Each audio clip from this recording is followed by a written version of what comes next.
Naturally Ashley, your host, here to guide you down the rabbit hole into the world of psychoactive plants, frogs, and fungi.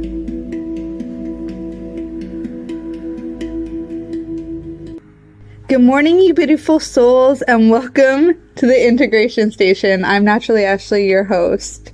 I've got a special guest here today. I really want you to check this girl out. Her name is Crystal, but some of you may also know her as Yooper Jane. So on today's show, she's going to talk to us about the uniqueness of psychoactive plants, frogs, and fungi. Also fill us in on some of the education that she's learned over time of cultivating mushrooms and a bit about her journey to get there. She's also going to talk about mushrooms in general and microdosing and what she means by we all win with entheogens. So without further ado, I'll pass her to you. You're listening to the Pace Radio Network here at paceradio.net. The opinions of the individuals during this broadcast are their own and may not be the opinions of their group or other organizations they may be involved with. All medical advice during our broadcast is not a medical opinion and should be checked with your medical physician. Hello, you beautiful souls, and welcome back to the Integration Station. I'm Naturally Ashley, your host, here with a special guest, Yooper Jane. Some of you may know her from our network. Others, you are in for a treat today. So without further ado, I'm just going to pass over to Crystal, or Yooper Jane. I already did it. Anyways, oh my god, we literally just changed the name so that we would have this alias. There I go, wrecking it 2 seconds in. Anyways, what I'm gonna do is pass over to you, Yooper Jane, and you can share your story and what inspired you to get into some of this work. I'm really excited to share you with all of our listeners here on Pace Radio and CBG TV. I think what you're doing is absolutely amazing. So yes, here you go.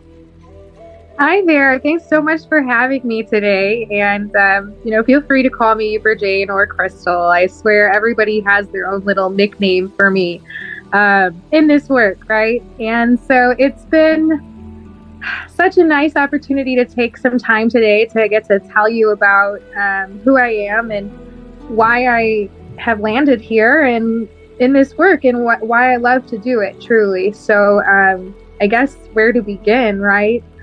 Where to begin? I started this work in 2019 when I started coming off of psych meds. And so I've been diagnosed as major depressive. I've been diagnosed or labeled as ADHD, PTSD, and also bipolar disorder. So, I've had these plethora of descriptions put to me, and I've been treated with numerous medications to no avail. I wasn't living a happy, fulfilled life on these medications. And so I started doing some research onto how I could holistically maybe heal my mind. And I mean, people kind of thought I was insane for thinking there was like a holistic approach to being, right? And being not just your standard being, right? Like deviant being, like we have this struggle, right? This cross we bear, especially being labeled bipolar. So I thought that I was going to be condemned. Like I had to be on these medications for the rest of my life.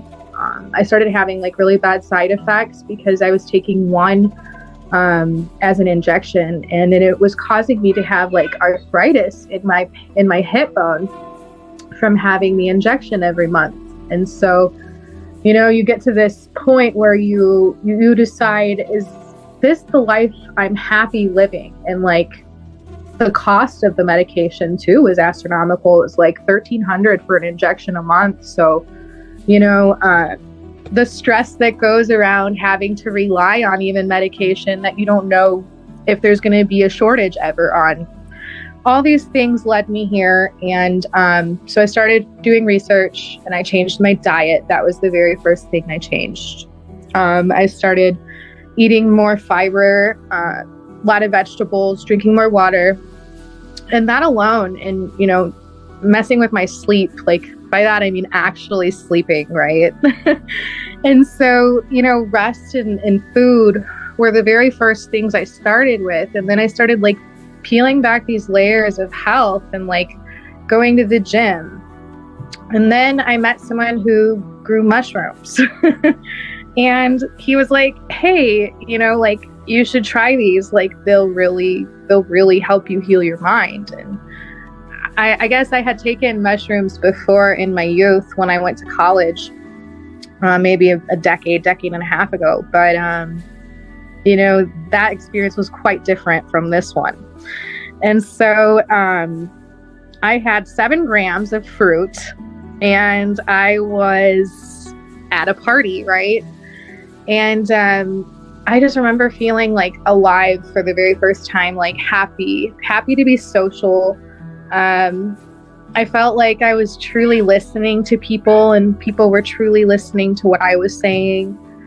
I felt like this unity, you know, like we were all kind of together in this life and we're all facing these things together and we're supposed to help each other by, you know, being human and being authentic to the human experience, which is sharing this stuff, right? Like sharing the negative side of life more. So, you know, I started opening up to people while I was on these mushrooms about what I was going through.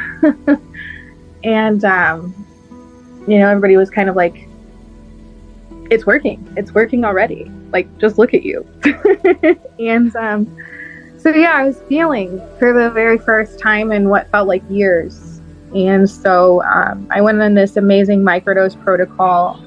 Stamets stacks is what I had my friend blend me. But it was like a heavier micro since I was on so many psych meds, about 500 milligrams of cubensis, and I would throw it back in a tea or take a capsule every you go 2 on and then 2 off when you're following this protocol. So it was about 20 to 22 capsules a month. And then I would do a 30. Oh, sorry to interrupt. But this stack, for anybody who is unfamiliar with the Stamets stack, this is with niacin and lion's mane mushrooms as well. And you said you were still taking your medication the same time as starting the microdose, or no?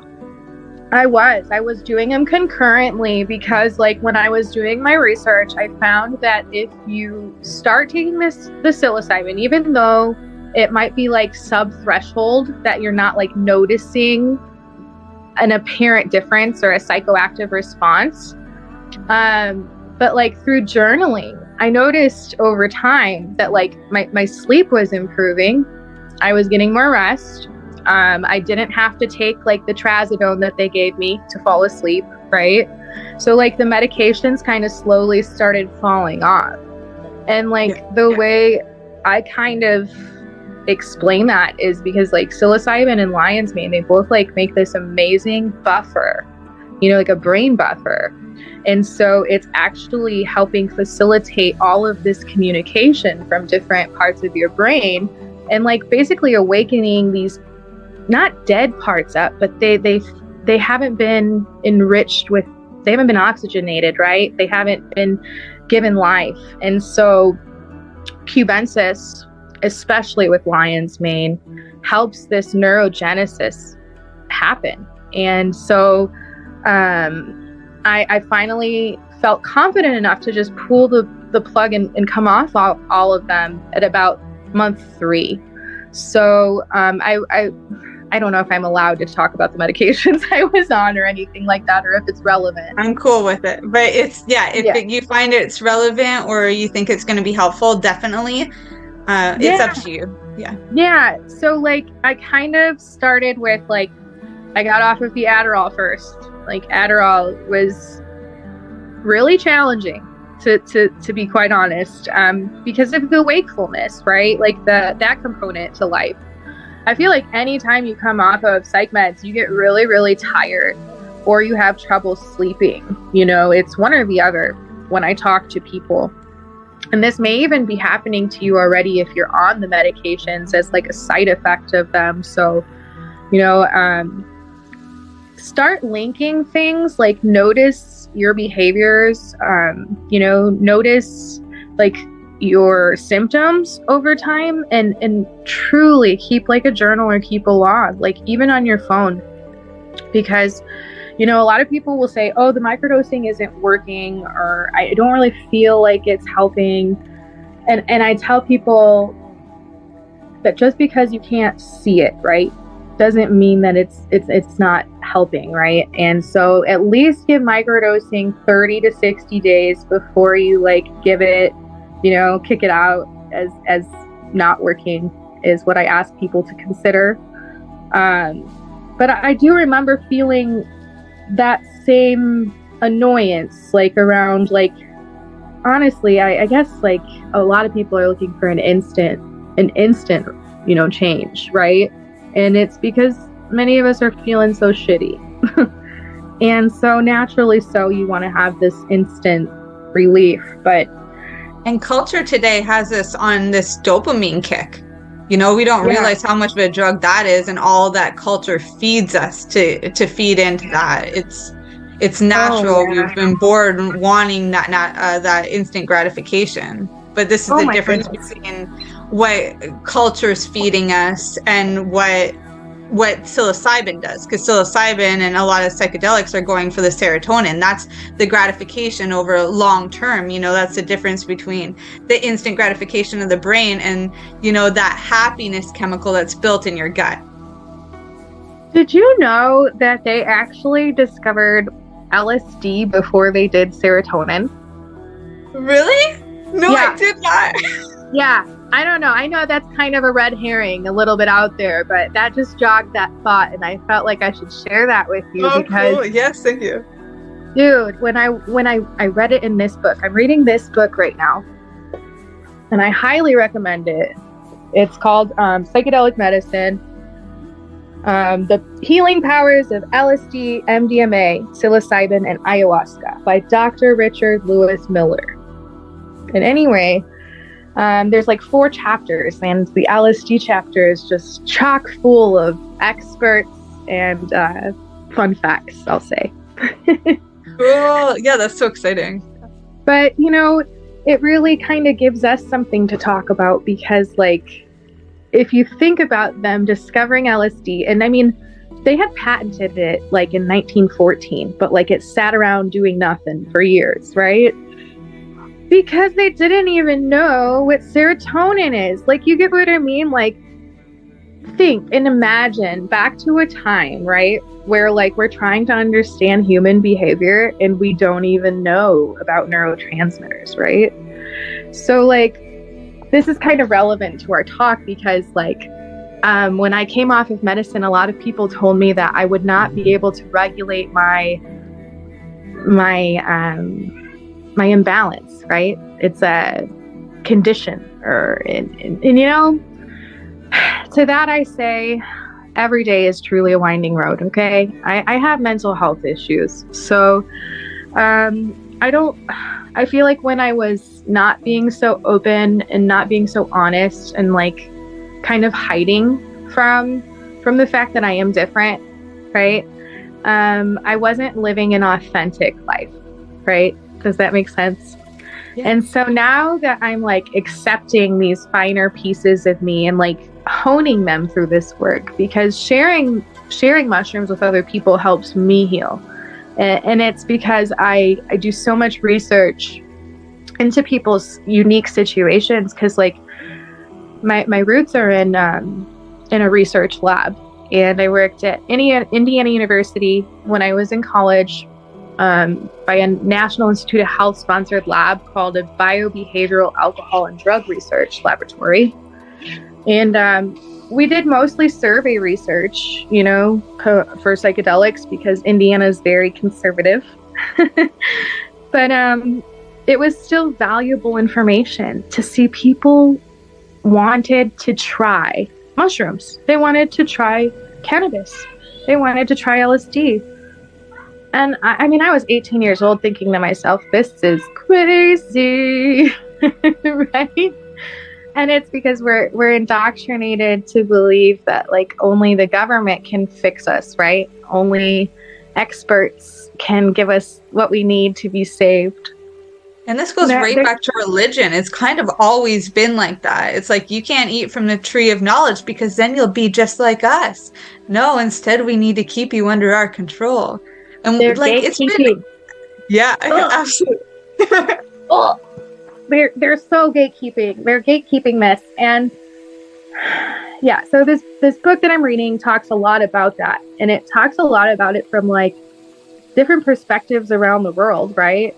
Of different countries and like people working in different countries, because I didn't know this, but in Europe, they actually allowed LSD research for a much longer duration after we canceled it here, right? And put it on bad list and scheduled it. But they were still doing this research up until like 1981, I think. So, you know, there's enough people in Europe who were like, they obviously did this as a response to American policy, you know, and how that affects the world and how that affects research and publications and data that's collected, right? So, you know, we have this fear mongering, right? And so people still don't exactly know about the utility behind cubensis, specifically. I think mushrooms are a wonderful starting entheogen for people. So that's why I'm mostly referring to mushrooms, and it's mostly the bulk of what I do. I do work with a lot of cannabis too, because I believe CBD and CBG just help uplift my spirit. So I do a lot of work with that. And that's where you started too, was with cannabis or with mushrooms? Cannabis, yes. Okay, so yeah, I started cultivating first in cannabis, and led me to here, right? So I'm now cultivating all sorts of herbals and plants and doing all kinds of fun things. And so it really does lead you other places. And everybody's entheogen package, I call it, it looks different, you know, like you might be someone who really likes LSD and benefits from mescaline, right? And then I might be someone who really benefits from cannabis and mushrooms. But either way, like, it's about us having the human right to choose our healing. Yeah. And it not to be shoved down our throat to support chemicals that aren't organic, you know, that truly alter our brain chemistry for the rest of life as we know it. Honestly, I mean, they have lots of research studies going on about people being on SSRIs, and one of the most recent studies that just emerged this week was about how cubensis was like just as valid as escitalopram. Like, it was just as effective in the study as cubensis. And so another study that was just released was talking about how even one dose of an SSRI changes your brain chemistry, you know, for any duration. They don't know if it's permanently, right? Because it's longitudinal, more longitudinal research that needs to be done. But it's terrifying to think that one dose of an SSRI could trigger you into some kind of mental health issue. And that was what the article was even talking about in the discussion. And so I think more people need to be aware about what they're putting into their bodies, and about people just going to the doctor and, you know, getting mislabeled as depressed and then getting put on an SSRI for the rest of time and never actually fixing the problem or getting to do the self-work, right? Because those medications, they block the action of the 5-HT2A receptor. So they block and inhibit the neurotransmitters from moving through the brain. And so you don't see these major connections firing the way you do on someone who's not taking these medications. So if you're after a more psychedelic experience, you can have it. It's just not going to happen until you've been off of those meds for, I would honestly say, 3 to 6 months, but it looks different for everybody. I like how you mentioned that you were working with them while you were on it, because it's something that I think a lot of people are scared of. And when I'm doing clarity calls and stuff, sometimes I'm talking to people who've been on them their entire lives. You know, they're in their 60s and been on it for 40 years. And it's like, you were really there from the beginning. And, you know, there's so many other alternatives out there that are way more natural without the side effect.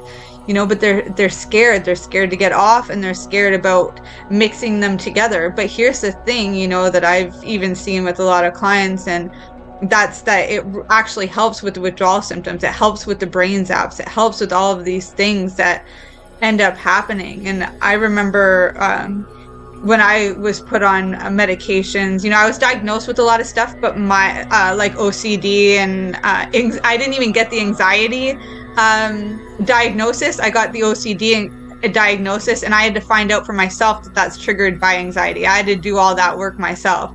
My mom, though, she always said no to the medications, no to the ADHD meds, no to the special classes. She didn't want any of that. So, you know, she'd rather put up with me being a rebel, knowing that it would pay off in my life. So I'm really grateful for that. God bless her. That's amazing. Yeah, I did end up going on medication once when my dad passed away, and I went into the doctors and I was a mess. It's regular grief, okay? Like, that happens. I was allowed to be sad, and nobody ever told me I was allowed to be sad. They gave me drugs, and they're like, here, take these. I did not leave my house or anything. It spiraled me down deeper than anything else. If I would have just dealt with what was going on, or told that I'm allowed to be sad, like if somebody would have just held me or like said it's okay, that would have been way different. Instead, it was like, medication, here, you need this. The moment I made a decision, I don't even know what it was that triggered me, but something triggered inside of me and said, this isn't right. And I got off of everything cold turkey, which was really dangerous, and I did experience the withdrawals and stuff. But I went out and I got a job, and then I like started going for walks, and then I got myself better in that way. You know, it's good to know that there's other things that you can do. And I like that you mentioned working with it. If going cold turkey sucked, and being on them sucked, but what you're suggesting here and what you've done is work with it to reduce those withdrawal symptoms, to reduce the brain zaps, which is a huge side effect I get all the time. Also, like puking and diarrhea and all these other things that just suck. The gastro stuff. Oh, that's the worst. Yeah. The gas, I would say the sleep, the gastric stuff, and those two, man, they really prevent people from coming off, you know? I mean, and reasonably so. Who wants to be uncomfortable like that, right? But the payoff is so worth it. And I guess for me, my experiences on Cubensis, like, not only do I need, like, you'd think that my tolerance would be so high, right? Like, that I'd need so much now to even have an experience, right? After taking a heavy micro for months on end, right?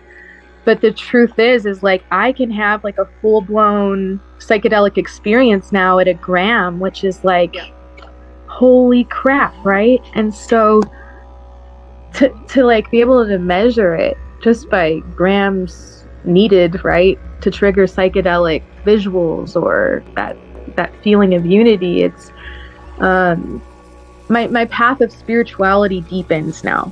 And I do have bad days. I do have good days. I have okay days. I'm still, right? And like you said, we are allowed to feel those things. I grew up and, you know, we all have our situations where we grow up, but it programs us, right? And so a lot of my programming that I'm undoing is knowing that I'm the love that I need, right?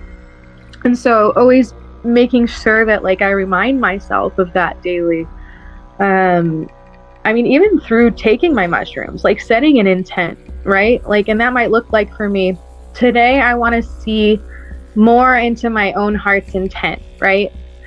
Or today I really want to just enjoy my time with me and my children, right? And I make it almost like a ritual, and it's just like a beautiful, uplifting experience for me. And so I normalized this for my children even, because it's not like it's altering me to the point where like they're like, mom's weird, like she's on drugs and like needs help, right? Like America would program you to think, right? But it's oh, we're having a really good day. Magic. You know, like they know that earth is magic, and like the earth makes medicine, and you don't need a prescription bottle to find healing. And so, you know, it made me laugh so hard because like I was dehydrating some mushrooms like maybe 2 weeks ago, and I'm just putting them on the tray, you know, and my son's watching me, and he's learning how to talk right now, one of them, and he goes, mushrooms. And it just was the cutest, most innocent thing, you know. And it's like he doesn't even have like an interest in them other than this is just mushroom, you know, like, and that's the way it should be for everybody. It's not poison, it's not dangerous, it's not, you know. Yeah, we've been programmed to look at the mushroom wrongly. Absolutely. A lot of things wrongly, I think, but you know, I find it so curious that even that beautiful movie by Paul Stamets and Dennis McKenna of the Fantastic Fungi, it's in the occult section on Netflix. You don't find that in the health. Yeah, it's not in the health section. It's in the occult section. Thanks for that laugh today. I appreciate that so much. It's crazy. Dude, oh man, it's gonna blow their mind when they find out that we're part of, you know, like fungus. We're part of fungus, like, right? They're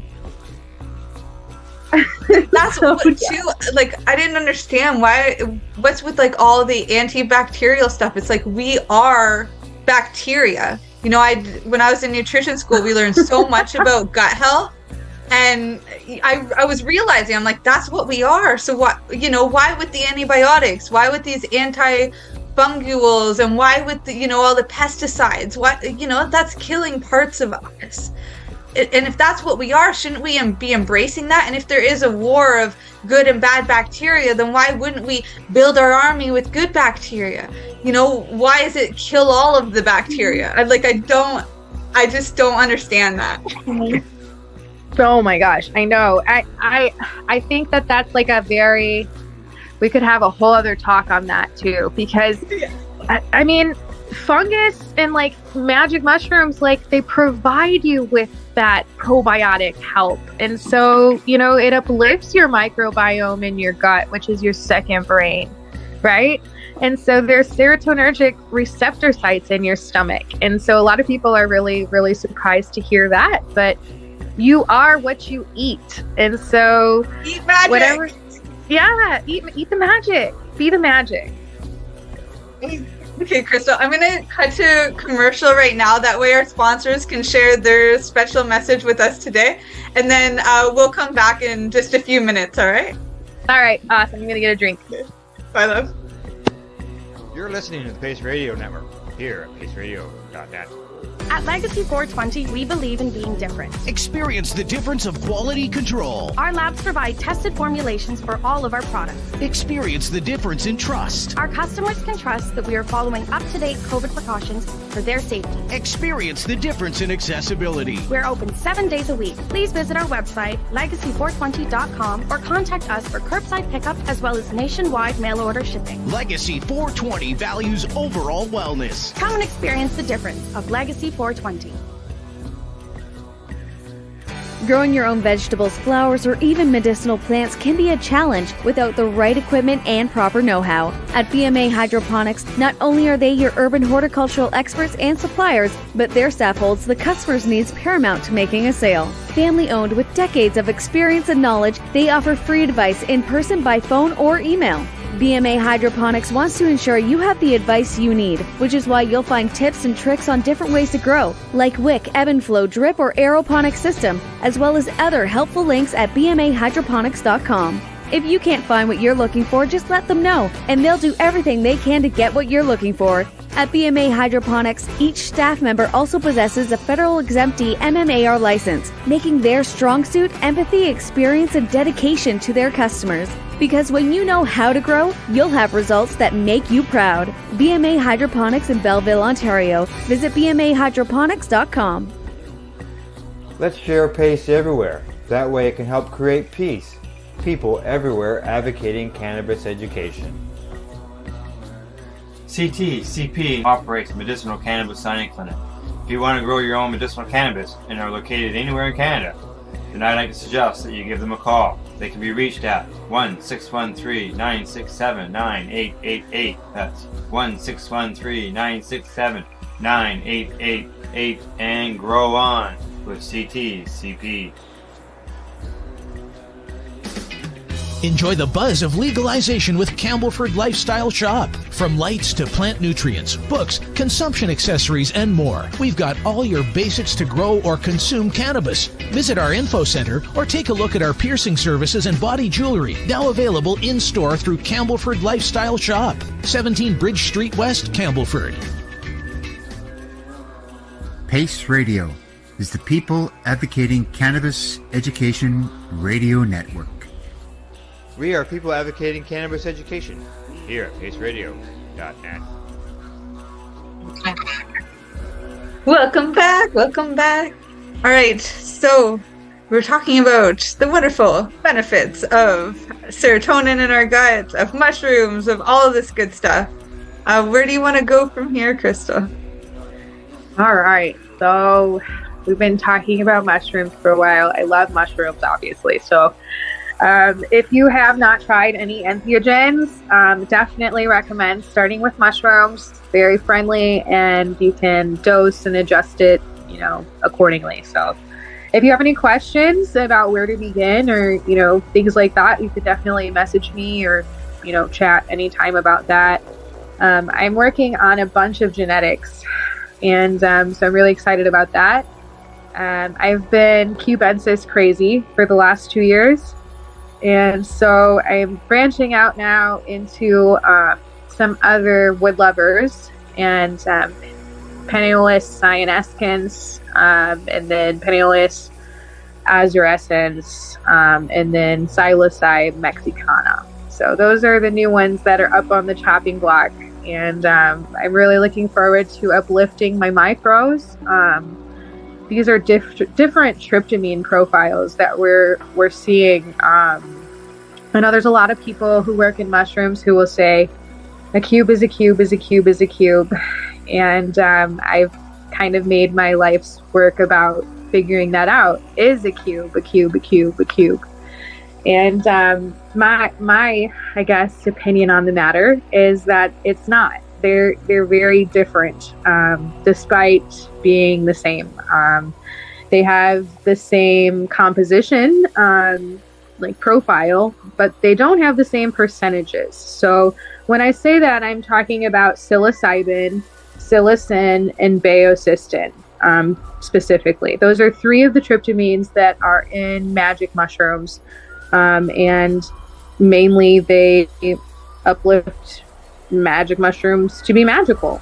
And so I've been using these lab test strips by Miraculix Labs, and they test for potency. And so I've just been playing with conditions here, different recipes for agar, and a lot of just like playing in my lab. I kind of feel like a little bit of the crazy chemist lady, because like the extent of it is me mixing things like potato flakes, honey, and distilled water. So don't get crazy over there, guys. I'm not doing too much science. I just call myself a kitchen witch, for the most part. And I just kind of rip and roll that way. So I know people joke with me a lot, but they'll be like, does your like abuela like whisper to you? Like, how do you know these recipes, right? And truly, I just feel like, I'm going to say it all out, guided by the mushroom, okay? I know that sounds crazy, but I really just, I feel it, and I just follow my heart. And so I Another entheogen that really does a lot of heart opening is LSD, which we touched on earlier. It's very very uplifting. So I like to say people who try LSD are like, it's more in like PTSD situations, kind of the way MDMA is useful in PTSD. It gives you more space to feel these emotions and like observe them, but not dissociate from them, like to kind of see them and be with them and not be able to escape them, but it be okay, right? And so I know a lot of people have had a lot of questions on LSD lately. A really good documentary that I just watched was called The Sunshine Makers on Prime. Have you seen it? No, but I'm going to now. Yes, highly recommend. It is so good. So, the Brotherhood, who was creating LSD in the 70s, this is about the two main dudes who basically were doing that work, and it is exploring their wild ride. And the thing that stood out to me the most was how many other people and like great, brilliant minds that they connected with.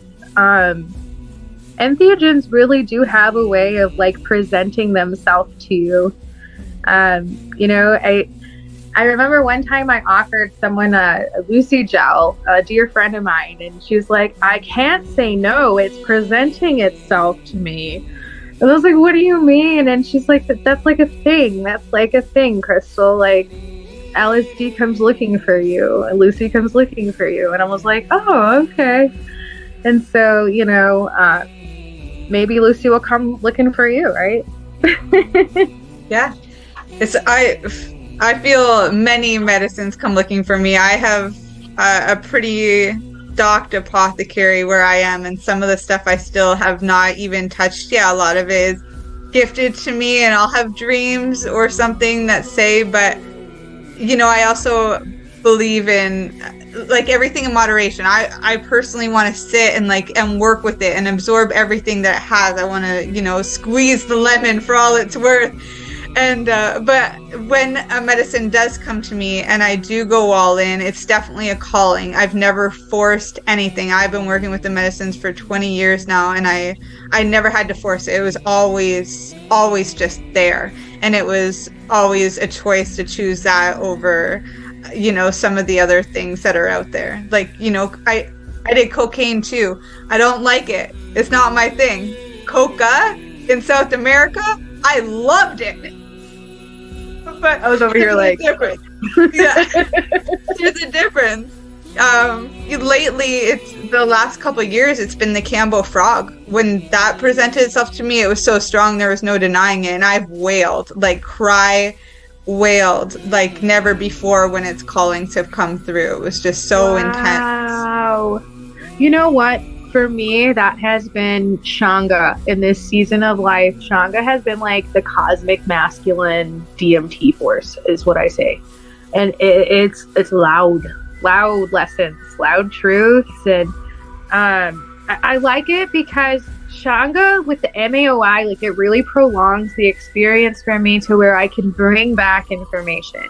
Like I can go there and like find the lesson, right, and bring it back and kind of implement it into my life through like integration practices like meditation or journaling and things like that. But if I do like DMT crystals or like and not DMT crystals alone, it's a little touch and go for me. It's too quick. It's not as navigable for me. So yeah, like I definitely agree with you. I think that these entheogens seek us back almost. Yeah. And it's like a lock and key mechanism, just like, receptor sites and receptors in your body. It's like we come wired for these things. So, to be told that we shouldn't try them or like believe in them or like, know that they have some potential in modern medicine, like I guess that's where I start seeing the fabric come unraveled, right? Like there's obvious other indicators of that, but I really think that they're starting to run into a wall. Like they can't lie to us anymore. Like there's too many of us waking up to like the lie, and it's okay too. Like that if you can't wake up from the lie, or like if you don't want to, rather. And like I want to say that because there are some people out there who like have to believe in this matrix, and like for it to work, like we need all kinds of our minds to like make all of this work, and we have to respect everyone's healing. So like if Sally up the road got the jab, right? Like let's respect her because she thought that was best for herself, right? But if Sue up the road didn't get the jab, let's not condemn her. Let's not, throw her in the sand and say, hey, poor Sue, like she's, lost forever. Because it's, for me, when I kicked this can for a long time of, I don't want to ever have a manic break. I don't want to ever have a psychotic break again. I'll tell you what, I kept like this like reserve bag of fucking psych meds in my basement for like the first 2 years. Because I was even still good that long after. I'm laughing so hard because I just threw it away like maybe 3 months ago. Even though I've been off of them forever, like it was still that cord, like me being tied to the matrix, because like for whatever reason I believed that I was gonna need them again, and like need them badly. So here we are, and I don't say that this path is for everybody, but I do know that this way I can be awake. I can like not sleep my day away. I cannot gain 100 pounds in a year and cause myself cardiac problems from trying to heal my mind. I'm here to play with my children every day. Like, I mean, some of these medications have death as a risk for a side effect, y'all. So like, I just got to a point where I was like, I have to take my chance off of it because I'm not living this way. And so if this resonates with you, I guess find a community, find other people who are trying to fix themselves in natural, holistic ways, and find a me who's being loud about it, because I'm being loud about this message for a reason. Like it saved my life. Like I wouldn't be here if I didn't get saved by entheogens and plant medicine. And so, we are plants too. We are just fancy people plants, and we have needs too. And if something is calling you, honor that inner voice, because I truly believe like just like plants kind of call to bees, right?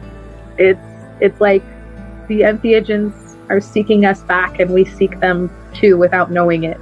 So yeah, it's so true, Crystal. And there's this thing called nutrigenomics.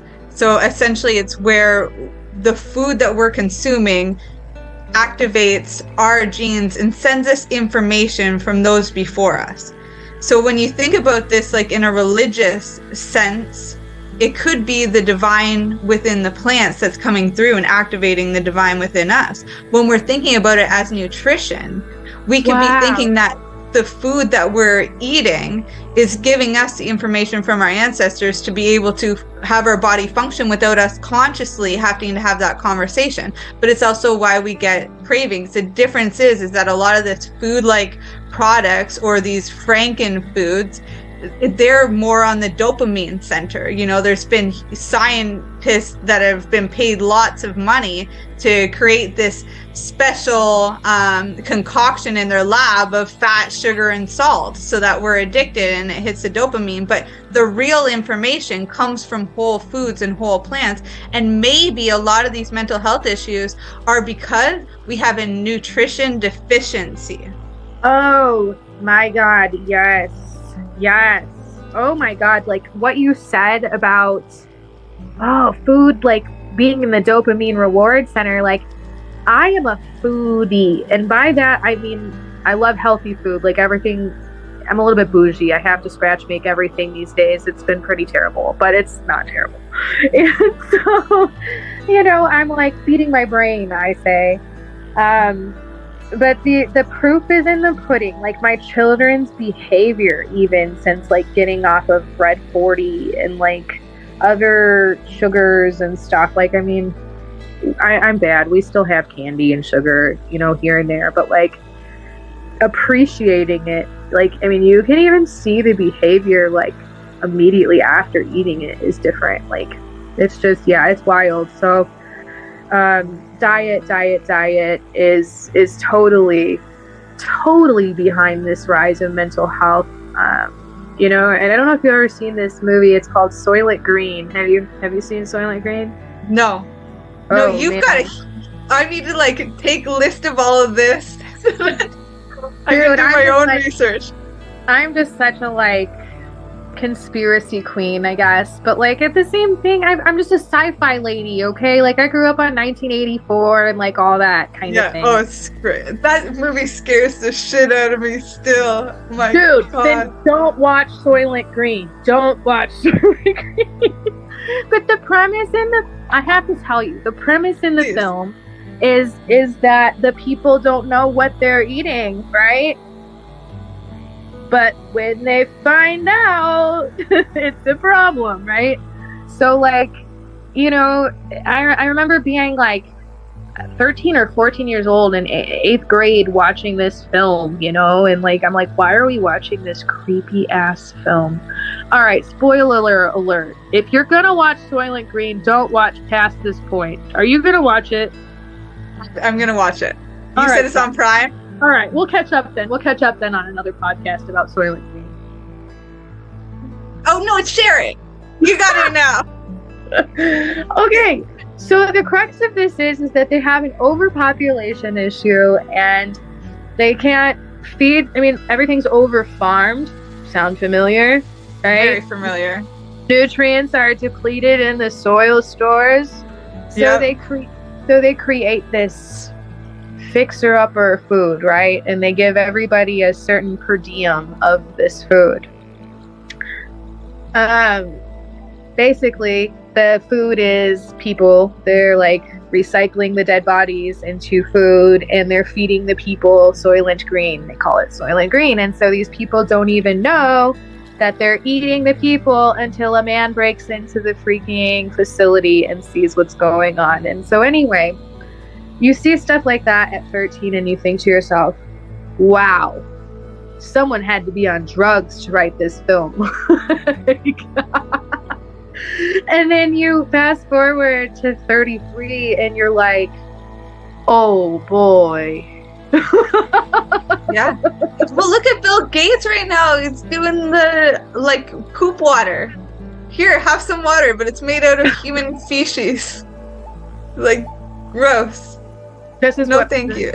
Like, Jesus, I'm at a point now where like I'm literally like farming in my basement, like growing produce. Yep. Like I am like trying to buddy up with like my local farmers and like buy from them because like I mean I'm in America, so like they are really doing some weird stuff with the food here.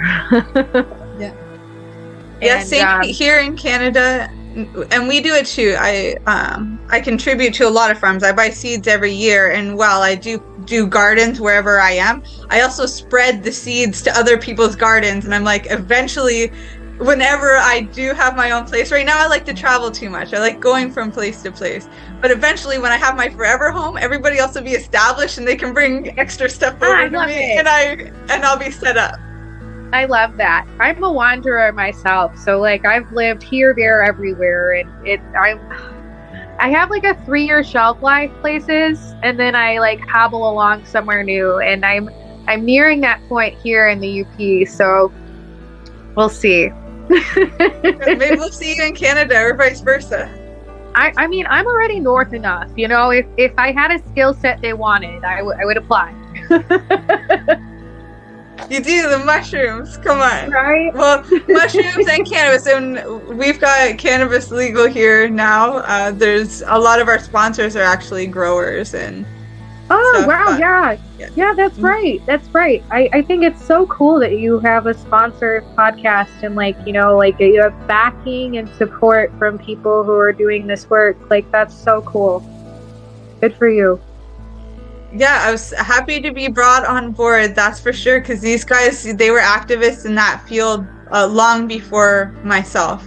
And my mom, too. My mom got herself off of 10 years of heavy opiates. The doctors had her on misdiagnosis after misdiagnosis, and one of the hardest medications they had her on was fentanyl. I remember growing up and seeing her with multiple patches on her because it still wasn't enough, because what happens is you build up an immunity to this, but your body still can't take it, even though it's not working or doing its job, and then you put on more and more. It's a crazy system that they had. But anyways, she spent a decade on the medications and then a decade off, and she was a huge activist in the cannabis field. She was one of the first people that opened up a cannabis cafe before it was even legal. She just had, these, for such a tiny woman, she had huge man balls. I love her. I love her. That's great. I love her. That's wonderful, because we need those kinds of minds and brazen people, because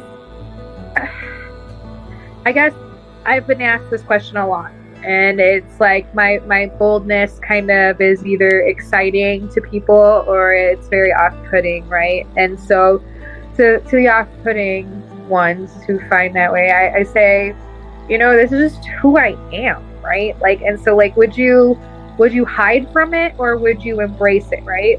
It's a much funner ride when you are being authentic, and I'm living proof that you can come off of medicines and be okay, and if you find those nuances in the matrix, the outliers that you don't see every day, those are the ones who truly inspire and help make change. I can't tell you how many other moms with postpartum depression have reached out to me and been Crystal, thank you for sharing that you went through this too. Thank you for sharing that there's a way out. Thank you for thank you. And so the more thank yous I heard from people who were just too scared to be authentic, it makes me just want to be even louder, because it gives other people their voice. They find their voice through that. So yeah. And we need people like you using their voice, what you've been through, your story. It's so powerful and it resonates with so many people. I love what you said too about just being a kitchen witch. It's out of all of the identifiers that the medical system wanted to give you, and out of all the identifiers that I'm sure family and friends and even strangers have given you, the one that you resonate most with is just simple kitchen witch. I just do my thing. It really is. It's, man, it's brought back alive my inner child, that inner child who was mixing potions in the grass with mud, and but it really it awakens back in the adult how magical we see the earth as children, right? Yeah. And somewhere along the line we lose that, and we can't lose sight of that. Yeah. Bring it back. Kids are great at that. I know you're a mom of 5, so yeah, you're seeing it on all different levels. But yeah. So it's cool though, because I think, wow, I get the chance to influence 5 young minds, and I get to teach them this way of life. And there are times I think we all as parents wonder if we're doing right by them or whatever, but I really can't imagine not doing this work and not being home with them to raise them, and not teaching them the other day I was pouring these are called agar plates when we have mycelium and stuff on them, and I was teaching my son how to pour them, and it's simple. It's just agar-agar powder and a little bit of potato flakes and honey, and they feel like really cool getting to mix it. And we teach them like basic science, and so I like to believe that they're getting just a really unique custom experience, so. One thing I really had to convince myself of, because when I shared that I had lost my dad, but I lost my dad a couple times in my life, and one of them was he was incarcerated for LSD.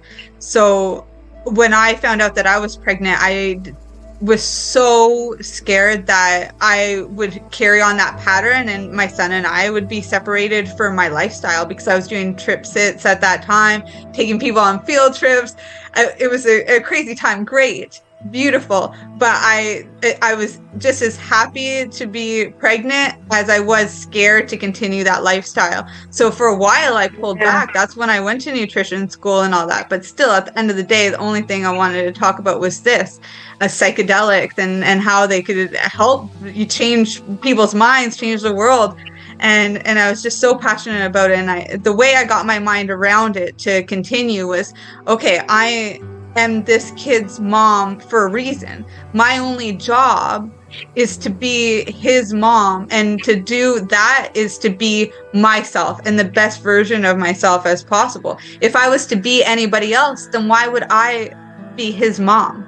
Then somebody else would have been their mom, or whoever's giving me the advice, or whoever's telling me I was a bad mom. It's like, whatever, you guys want to think that, or whoever's out there that maybe is thinking about anything. It's like, no, it's my son. He was my gift, not yours. You would have been his mom if that was the advice I was supposed to follow.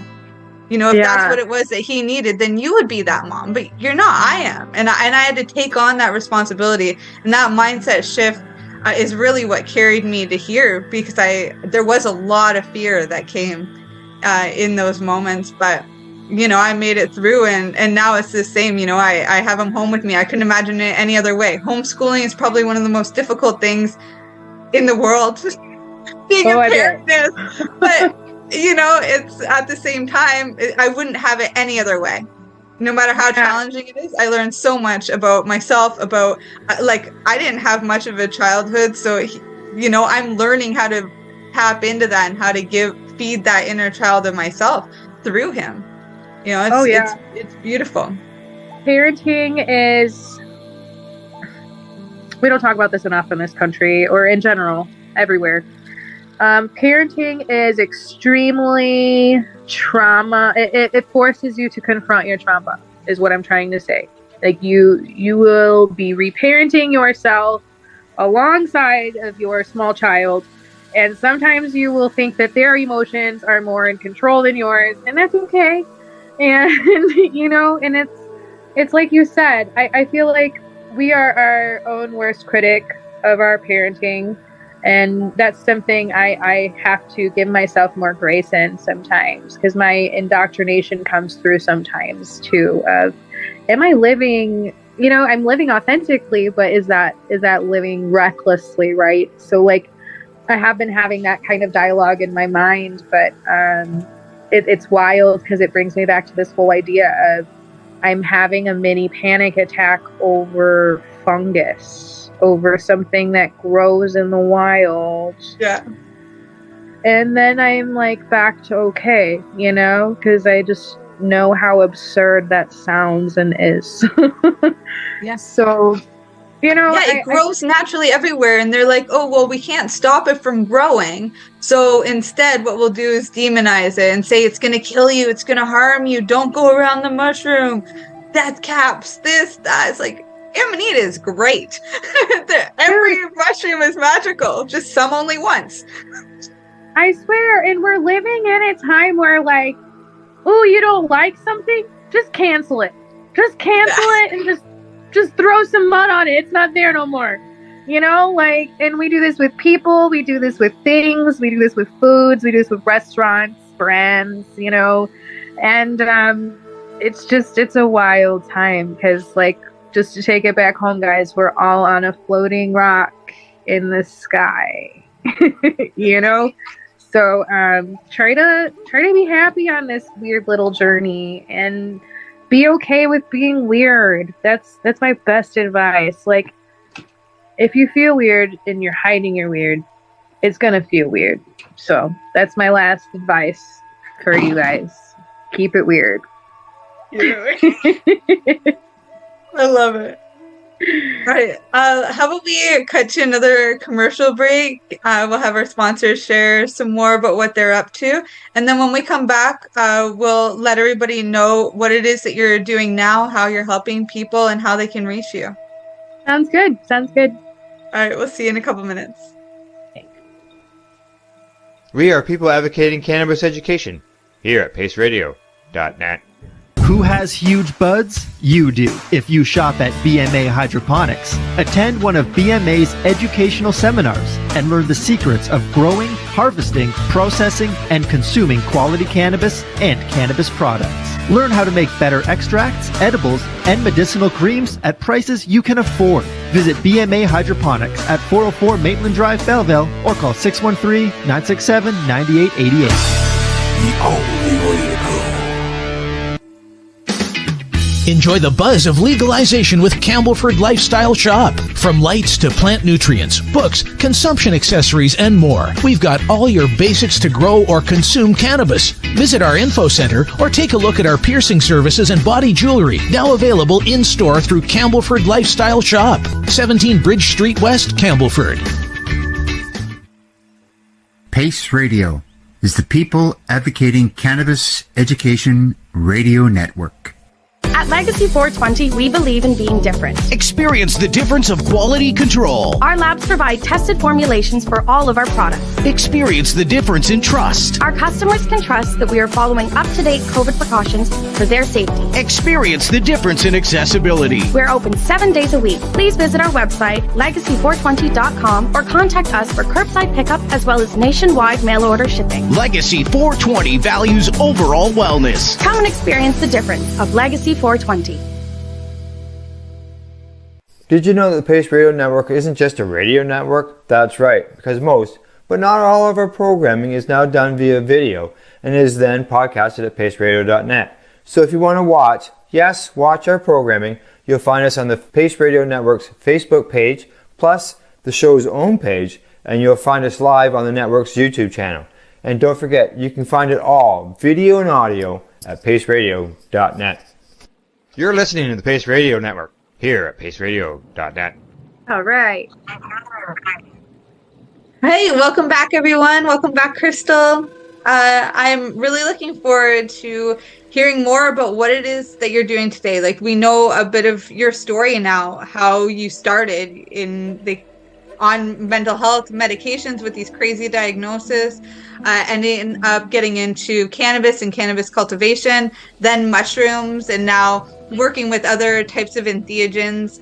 Where are you more now? Where do you see yourself going, and how are you helping people today?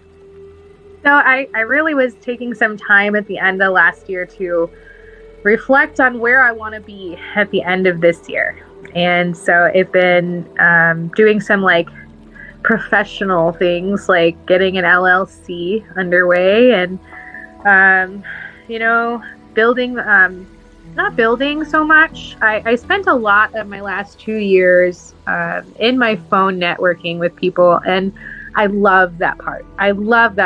Okay. But it was when I had younger babies and I could kind of do it a little bit more. And now everybody's aging up. So I have to be much more hands-on and off my device and more networking in the evenings, kind of things. Right. So for me, I'm doing more genetics work and more cultivation work and working on ramping up for more steady numbers and working with different genetics. I kind of briefly touched on that earlier, but starting this Wood Lover project is really going to kind of set me apart in this niche industry, because a lot of people are only working with cubes. So the first time that I kind of uplifted my work, I added lion's mane and shiitake and some other gourmets to my mix. So that way I know I don't have to source mushrooms from anyone, right? And so I wild forage my chaga here. It's a great great area for chaga. So I'm very chaga blessed. So, you know, learning to be resourceful is something else that I'm doing in the daily. So, an example, you have to soak your grain before you're preparing it for mushroom spawn. And so I'm like reusing that water to water my plants, my cannabis plants, or I'm using that water to make liquid culture. You know, so just adding sustainable practice into my entire rotation and uplifting it that way, because you get to like basically feed your plants and then they're eating the same stuff that my mushrooms are. And I'm hoping that I can get more symbiotic growing going on here, where I have mushrooms growing in the same pot as my cannabis. And so that's what I'm working for. But, you know, I today I am about to do some agar work, which I'll be doing some isolation of some strains, and I will also be doing some pouring, some plates, and I gotta clean out some mushroom totes. Isn't that fun? That's not the fun part of this work, I'll add. It's terrible to do, and you need a very large sink or a bathtub, like in my case. So, you know, it's fun because cultivation pushes you as a person and like teaches you lessons about you while you're doing it for the plant or whatever you're growing. And so like one thing I'm really struggling with right now is I'm not as active as I want to be. So like I'm constantly reminded from cultivation right now, please make time for yourself, Crystal, to go lift some weights, because carrying buckets of water is not good for your back, right?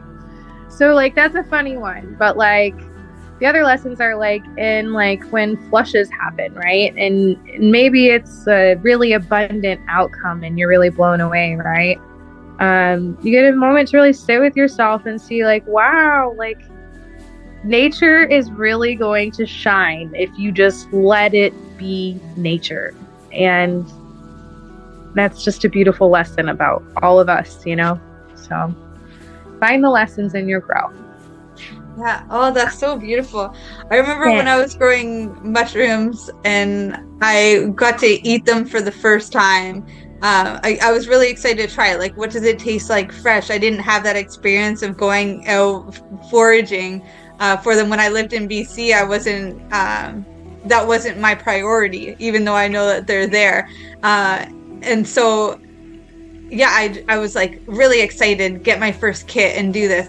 But before I even ate it, I'll tell you, just looking at it, I was like, this is like an umbilical cord to the universe.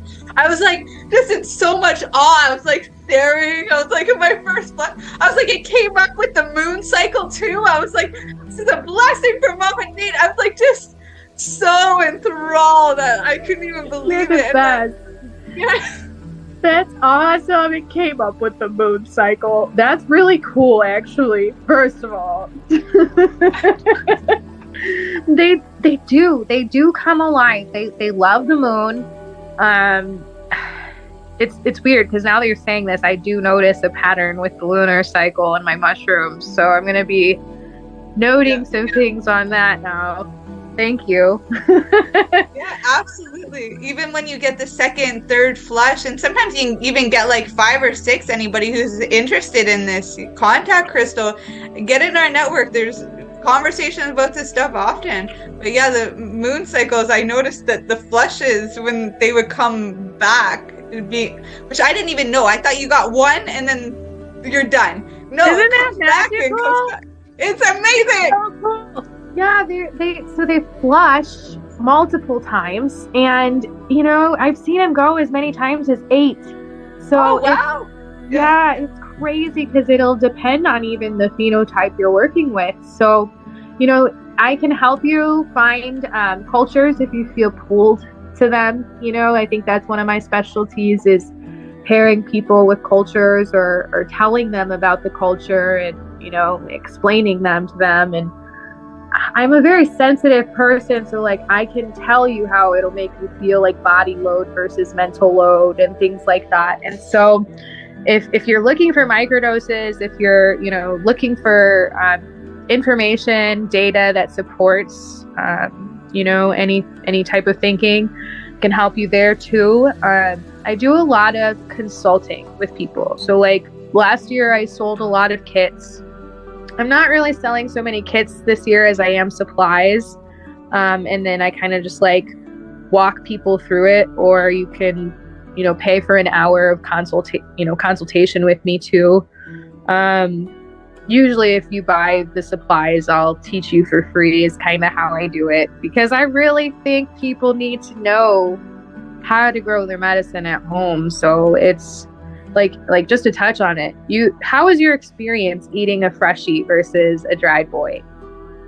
Tasted like an actual mushroom, like I could cook with it. I started remembering, my aunt used to actually make mushroom soup for people. I was so young, but now I understand why, and I had this memory, like I didn't realize magic mushroom soup, like I didn't put it all together until that moment I ate it, and I was like, oh, that tastes like a regular mushroom, and then I started having these memories of her.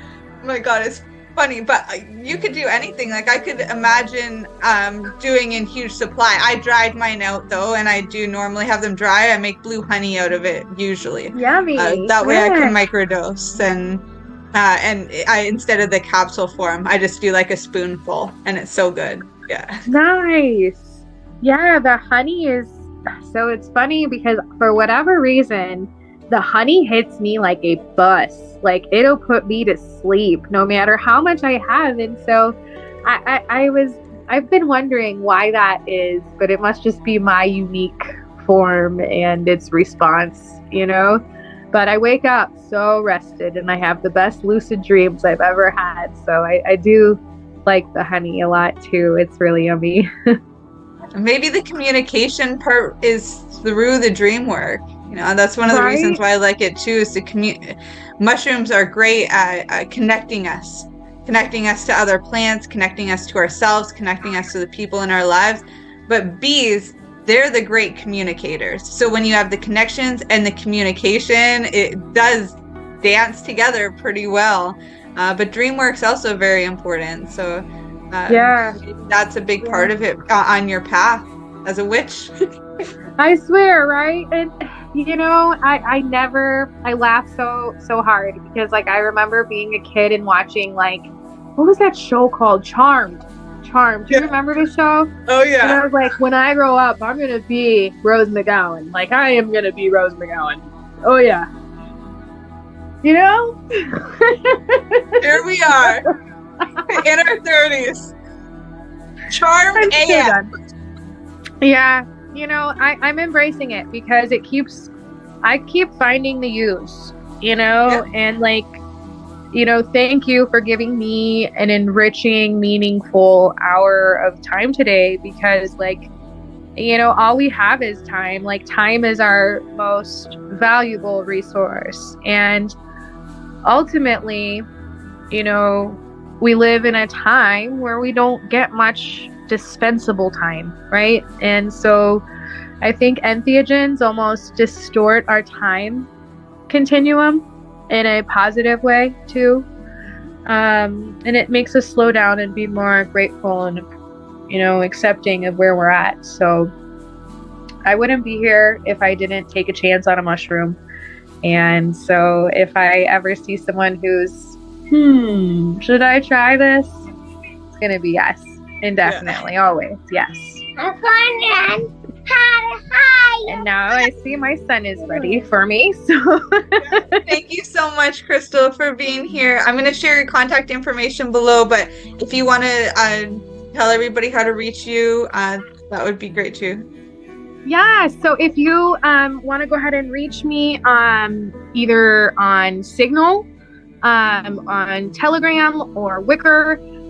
Wicker, I'm Yooper Jane. Telegram, I'm Yooper Jane. And Signal, Yooper Jane. So you can find me on any of those three. Thank you so much. I'll definitely add you in as Yooper Jane so everybody can find you better. I have everybody saved differently. So I'm using real names. It's just natural. But yes, you are a gem. And I'm so grateful. Thank you. So are you. You have a nice day. You too. Bye, buddy. Bye-bye.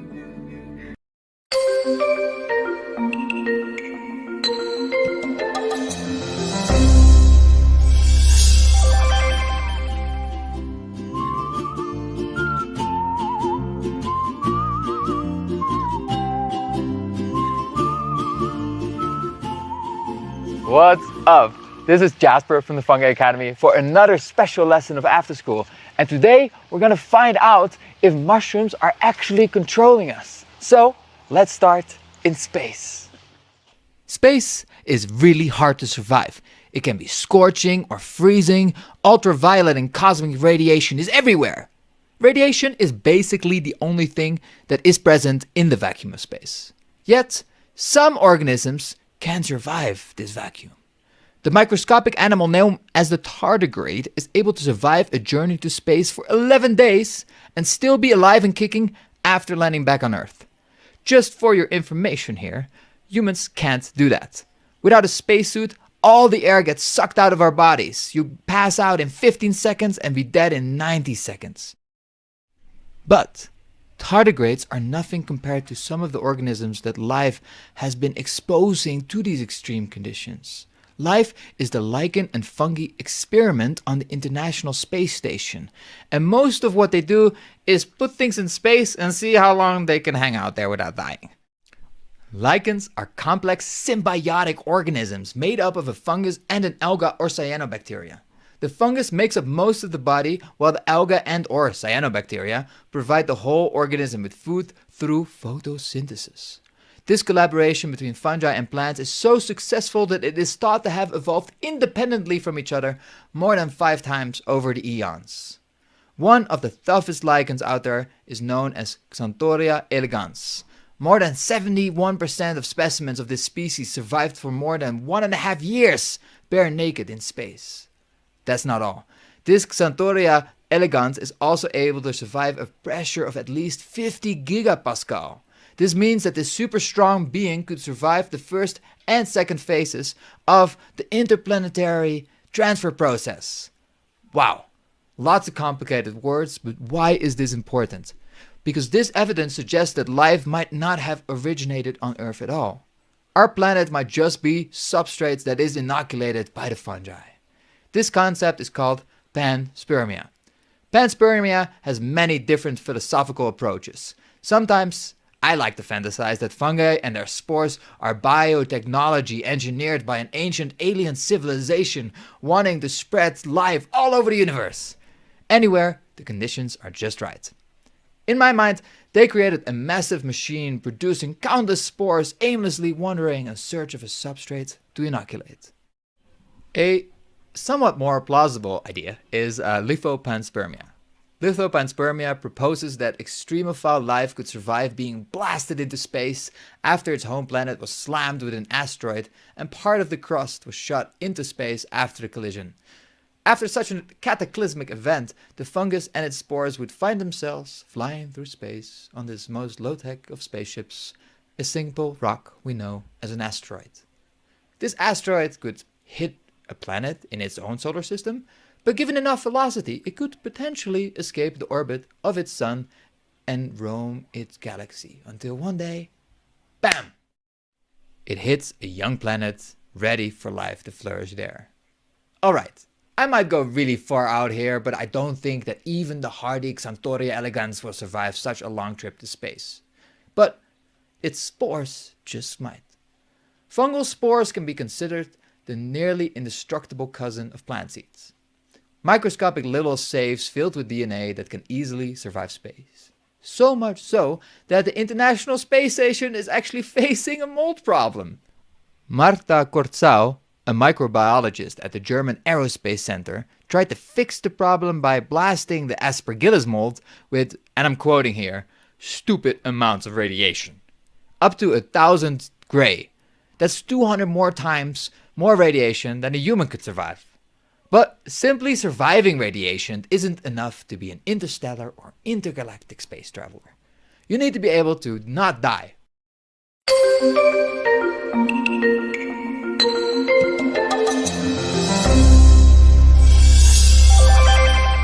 When you think about it, in your visual landscape with animals, you see them for months, years, and plants. So you have a familiarity factor. But mushrooms that come up and disappear in 4 or 5 days, some of them can feed you, some can kill you, some can heal you, some can send you on a spiritual journey. So to have something so powerful and yet so ephemeral, it's natural for humans to avoid that which they don't understand out of fear because they don't know the difference. But 23 primates consume mushrooms, humans being one of them. And so that speaks to a long ancestral use of mushrooms going back, in our primate evolutionary tree for a very, very long time. We separated from fungi 650 million years ago. Maybe you did, dude. I know some people that are probably still. Well, basically, we are descendants of fungi. Yeah. We share more common ancestry with fungi than we do with any other kingdom. And fungi are closer to animals than they are to plants. Animals came from fungi. Whoa. You and I are actually fungal bodies. Oof. I'm speaking to basically another fungal body right now. Okay. And from a cellular point of view, under the microscope, human cells, animal cells, and fungal cells are very, very similar. We exhale carbon dioxide, we inhale oxygen. And it's really interesting that the many of the bacterial diseases that infect fungi also infect us. Our best antibiotics against bacteria come from fungi, penicillin being the obvious example.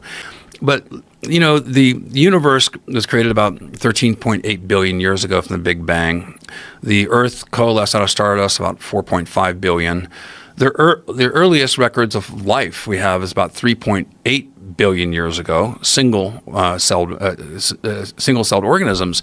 But just recently in lava beds in South Africa, they found mycelium infused through the lava 2.4 billion years ago. Now, we split from fungi 650 million years ago. And then in Brazil this past year, they found a fully intact, apparently a fossilized mushroom published in Nature, which is a very, very reputable scientific journal. And that one is 1.4 billion years old. So the oldest multicellular organism in the fossil record today is this fungus in lava in South Africa 2.4 billion years ago. A fully formed mushroom who had its form was growing 1.4 billion years ago. We separated from fungi 650 million years ago. Mushrooms have had their form longer than we have had our form by more than 1 billion years. So, but think of that. Mushrooms had their form before we had ours. Yeah. These are elders. These are ancient organisms. These are the overlord underlords of our ecosystem. And I suspect, and as these neural networks, they have more neural connections in the mycelial mass. There are over 1,000 acres than we have in our brain. They are actually accumulating not only genetic intelligence, but I think that as time goes on, I hope that we will be able to interface with them, because I think that there is many benefits of us communicating with mycelium that can give us rapid responses to catastrophia. That's how they've evolved. And we're now the biggest walking catastrophe that I know, walking across the planet. And we need to engage these fungal allies for the benefits that we need to put into play in order to prevent the loss of biodiversity. It seems like a communication gap would be very hard to bridge. The communication gap, I mean, if we really did find a way to communicate in some form with mushrooms, like the concept of language, like you were talking about, just the idea of nature and intelligence and these words that we have these sort of concrete definitions in our head that don't really apply to some things that are very, very confusing to us, like the idea of fungal intelligence, the idea that you could somehow or another understand the language that these things, we don't even understand dolphin language, right? Well, one classic example, Japanese are so clever at this. There's a slime mold, called Fusarium polycephalum, and they had and this slime mold is very, very good at navigating through mazes and challenges. I mean, first to food wins. The conservation of energy, is rewarded. So how do they set this up? They put a little bit of it. They did several experiments. The most fun one is they designed a nutrient, basically a nutrient-like maze, replicating Tokyo in the Japanese subway system. And so they started with Tokyo, and they put oats, which is a nutritional source. They inoculated what is on this basically an agar map with all the major cities, the nodes around Tokyo, and they then each of those nodes had a piece of oat on them, which was a source of nutrition. The main oat was where Tokyo was. They inoculated it, and then they let the slime mold then grow. And first it grew out randomly, exploratorily, just like you would do if you're a hunter or something. You're hunting on the landscape looking for things. And then after about 28 hours, it reorganized itself in the most efficient way possible and reorganized the Japanese subway system in a more efficient manner than it's designed today. Thus, they said, not me, not Paul Stamets, this is a demonstration of cellular intelligence. Whoa. So this is the tip of the proverbial mycelial iceberg. This has broad implications. And I just want people to suspend their disbelief. And this goes into actually the evolution of human consciousness. And Terence McKenna was a good friend of mine. I love Terence. I especially loved him the last 5 years of his life because he made fun of himself so much. Terence and Dennis both came up with a stoned ape theory. Now, it's not a theory, it's a hypothesis. A hypothesis is speculative, but cannot necessarily be as not yet proven. A theory is a hypothesis that has been tested and proven with facts. So I disagree with them in saying it's not a theory, it's a hypothesis. But the hypothesis of the stoned ape, which I think you've alluded to before, is that with climate change and as the savannas increase in our primate ancestors, massively resilient, adaptive organisms, so powerful, so important. Reality is not limited to the perception that we have traditionally used. Fungus. Some of them can feed you, some can kill you, some can heal you, some fungus. Some of them can feed you, some can kill you, some can heal you, some fungi. Lucid dreams. Stay there. Reside there. Lucid dream.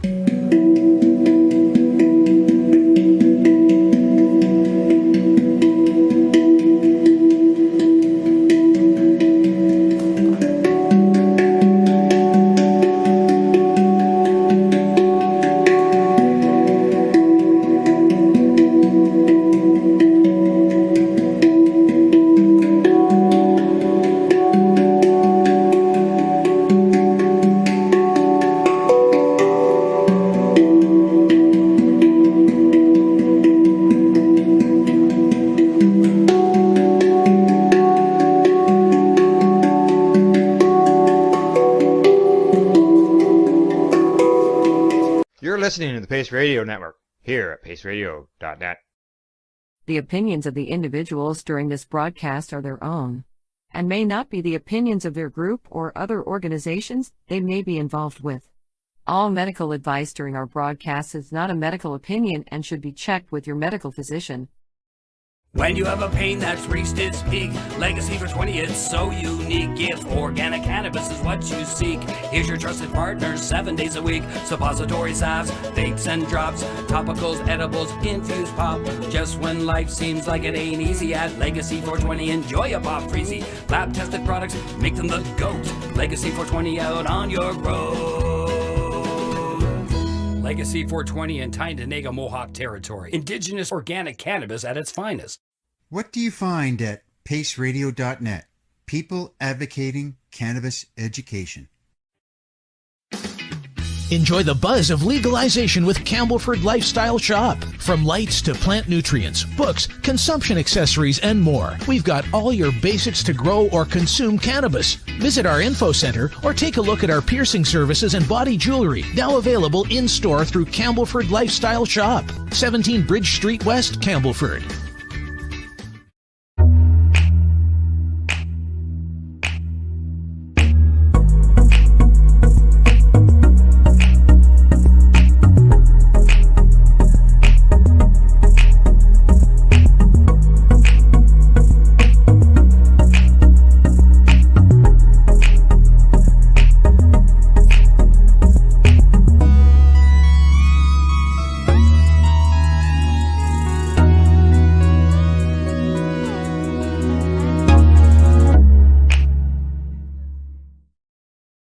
We are people advocating cannabis education here at paceradio.net.